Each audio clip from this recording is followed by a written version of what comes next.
안녕하세요. 오늘은 당신의 프랜차이즈 사업 구상에 좀 깊이를 더해줄 칙이죠. 박오식 가맹거래사의 이지 프랜차이즈 경영학 개론.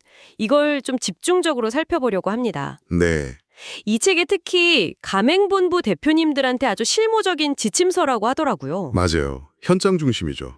그래서 오늘 저희는 이 책, 이지 프랜차이즈 경영학 개론을 바탕으로 해서요. 성공하는 프랜차이즈의 핵심, 바로 시장 분석이랑 경쟁 우위를 어떻게 확보할지 그 전략을 명확하게 짚어보는 게 임무입니다. 좋습니다. 자, 그럼 박오식 가맹거래사가 말하는 프랜차이즈 성공 방정식 한번 같이 풀어볼까요? 네, 이게 단순히 그냥 좋은 아이템만 있다고 해서 프랜차이즈가 성공하는 건 아니잖아요. 그렇죠. 절대 아니죠. 네, 박우식 가맹거래사의 이지 프랜차이즈 경영학 개론에서도 그 점을 딱 짚고 넘어가죠. 결국 핵심은 시장을 얼마나 정확하게 읽어내느냐, 그리고 그 위에서 우리만의 강점, 그러니까 경쟁 우위를 어떻게 만들어가느냐에 달린 거거든요. 맞아요. 이게 그냥 이거 될 것 같아. 이런 감에만 의존하면 안 된다는 거죠. 그렇죠, 위험하죠. 네. 철저하게 데이터를 가지고 분석해서 이 사업이 진짜 성공할 가능성이 있는지 이걸 객관적으로 봐야 한다. 이게 바로 시장 분석의 시작이라고 박오식 가맹거래사는 강조하더라고요. 예를 들면 스타벅스가 단순히 커피만 판 게 아니라 제3의 공간이라는 컨셉을 잡았잖아요. 네, 유명하죠. 그리고 배달의 민족은 또 모바일이라는 트렌드를 정확히 읽었고요. 이런 것처럼 시장하고 고객을 꿰뚫어 보는 눈, 이게 필요하다는 거죠. 바로 그 지점입니다. 시장 분석이라는 게 단순히 기회가 있네? 이걸 찾는 것 이상이에요. 그 이상이다. 네, 예상하지 못한 위험들이 있잖아요. 그런 걸 미리 딱 감지하고 대비하는 뭐랄까 방패 같은 역할도 하는 거죠. 방패 역할이요? 네, 박우식 가맹거래사가 제시하는 분석 틀을 보면요. 일단 시장 규모나 성장성, 그리고 핵심 고객층 분석, 이건 기본이고요. 네네. 거기에 기술 변화나 사회 문화적인 트렌드, 또 경쟁자들은 어떻게 움직이는지, 관련 법규나 규제는 어떻게 바뀌는지, 좀 더 크게는 거시경제 상황까지 이걸 다 넓게 봐야 한다고 해요. 와, 고려할 게 정말 많네요. 그렇죠. 이런 여러 요소들이 지금 당신이 생각하고 있는 그 프랜차이즈 아이템에 어떤 기회가 되고 또 어떤 위협이 될지 이걸 구체적으로 따져보는 게 정말 필수적입니다. 당신의 아이템에 속한 시장은 어떤 특징을 가지고 있다고 보시나요? 아, 그렇게 연결되는군요. 시장을 이제 좀 알았다 싶으면 그 다음은 이제 진짜 싸움이죠. 경쟁에서 어떻게 이길 거냐. 그렇죠.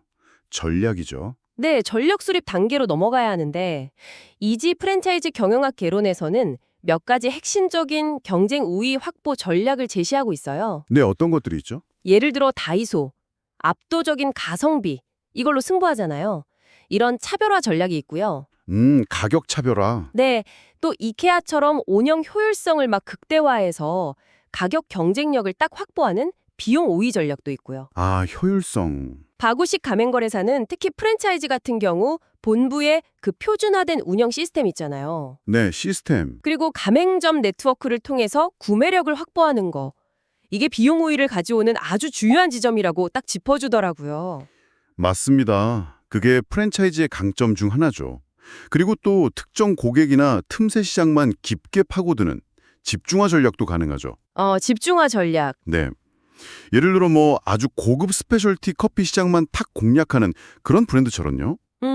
근데 여기서 진짜 흥미로운 점은요.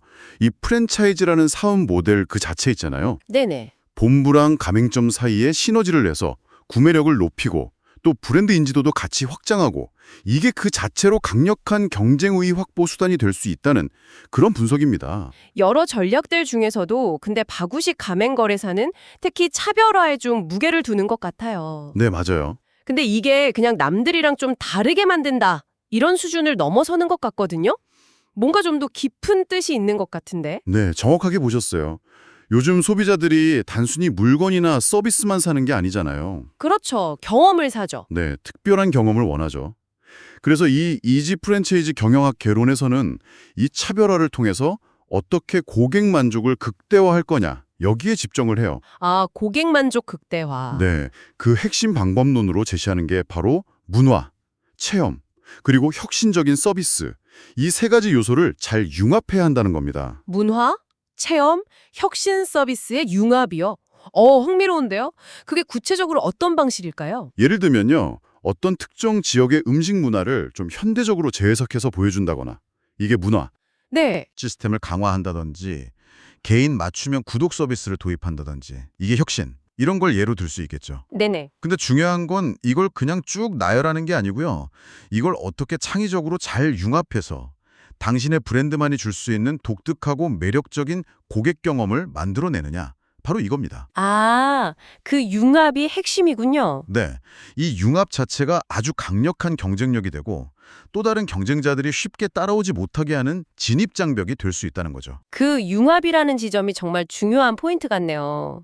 근데 사실 생각해보면 문화적 요소를 도입하거나 특별한 체험을 설계하고 또 혁신적인 서비스를 구축하는 거 이게 다 상당한 노력하고 자원이 필요할 것 같은데요. 아, 그렇죠. 현실적인 문제죠. 네, 혹시 이 책 이지 프랜차이즈 경영학 개론에서는 이 융합 전략을 좀 현실적으로 어떻게 해볼 수 있는지, 특히 자원이 좀 부족할 수 있는 초기 프랜차이즈 본부들을 위한 조언 같은 것도 좀 담겨 있나요? 좋은 질문이십니다.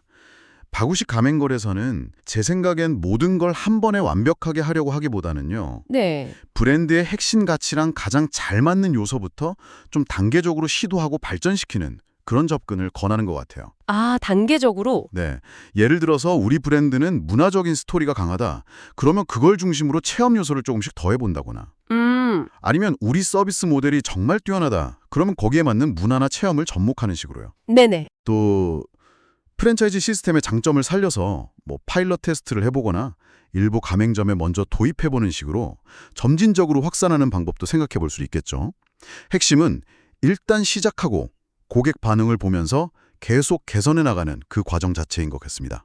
결국 바구시 가맹거래사의 이지 프랜차이즈 경영학 개론, 이 책은 철저한 시장 분석 위에다가 우리만의 특별한 가치, 그러니까 경쟁 우위를 어떻게 만들고 지켜나갈 거냐, 여기에 대한 아주 깊이 있는 통찰을 주는 거군요. 맞습니다. 특히 말씀하신 문화, 체험, 혁신 서비스의 창의적인 융합, 이게 지속 가능한 성장을 위한 아주 강력한 엔진이 될 수 있겠다, 이런 생각이 드네요. 네, 바로 그거죠.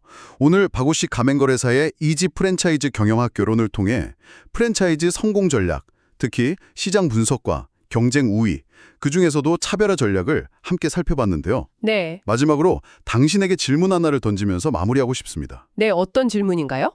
이 책에서 제시된 여러 사례들을 넘어서서요.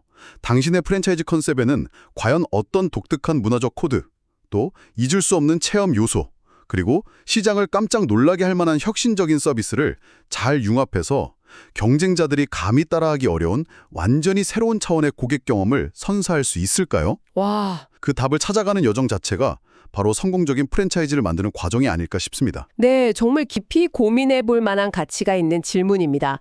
오늘 이지 프랜차이즈 경영학 개론에서 저희가 함께 나눈 이 통찰들이 당신의 프랜차이즈 여정에 든든한 나침반이 되기를 기대해 보겠습니다.